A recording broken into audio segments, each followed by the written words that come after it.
What are the guidelines Islam has set for us when choosing a spouse?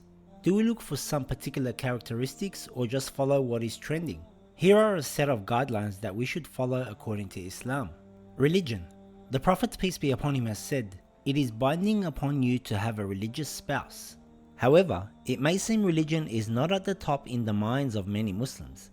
If a religious person marries a non-religious person and the partner does not want to become religious, either the religious person will become non-religious or be in a permanent state of conflict and compromise. And if they have children, there may be a great chance of conflict as to which way the child will be raised and taught. Imam Sadiq alayhi salam has said, "Anyone whose love and hate is not based on religion has no religion." Morals and piety. Imam Rida alayhi salam has said, "He who has no piety has no religion." Even though religion is an important key, one must be careful not to be superficial in this issue. Wearing a hijab or keeping a beard and praying at the masjid may seem at first glance that the person is religious, but according to the narration, if they don't have piety, they have no religion. Faith in Allah is the primary stage of religion, but Muslims are still prone to sins. Piety is a deeper stage of faith, where you protect the boundaries Allah has set and are always God conscious. This is a quality of a mu'min, a believer. In this stage, you are far less inclined to sins as you fear Allah. Someone with piety will naturally treat their partner well. They will be kind to those around them and interact with their parents and other people with respect.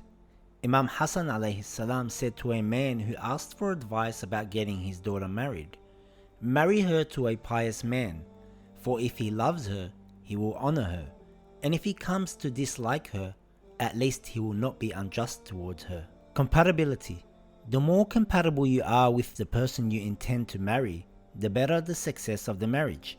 This doesn't mean that if you like the same movie, or the same food, or the same clothing, that you are compatible. Compatibility comes from your character. Your character is the sum of all the qualities that make you who you are. Your values, your thoughts, your words, your actions. If you are a pious person, you will be most likely compatible towards pious people. If you are kind and generous, you will most likely be compatible to those with the same qualities, and so on. In Islam, we should look for compatibility in religion and in piety first. We should also look for compatibility in our worldview and goals in life. Other compatibilities could also benefit a marriage, such as age, equality in families, culture, education, finance, and beauty. Although beauty does play an important role and is very beneficial, beauty does not have a certain standard or criteria. A person could be beautiful from one person's view and ugly from that of another. The Holy Prophet, peace be upon him, has said, "The beauty of a woman's faith must be given priority over the beauty of her face." Some of these qualities usually come as second nature and should not be necessarily overplayed. They should not be used as grounds for discrimination based on race, social status, wealth, country of origin, and so on. Since it is not possible to know all of the points mentioned about such a person, it may be achieved by inquiring about them through various channels, such as asking your parents, asking relatives, friends, local scholars, and the like.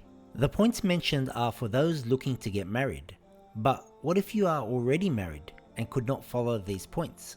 We need to be content with our choice.